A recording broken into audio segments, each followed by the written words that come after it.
Meaning of I Love Lucy. I love Lucy. I love Lucy. I love Lucy. I love Lucy.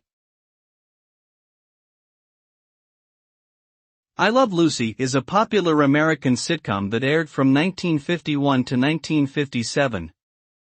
The show starred Lucille Ball and Desi Arnaz, and followed the comedic antics of their characters, Lucy and Ricky Ricardo. The title of the show represents the affection that the audience had for Lucy, who was known for her zany and lovable personality.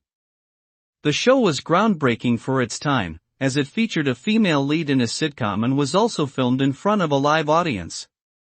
I Love Lucy has become a cultural icon and remains beloved by audiences to this day.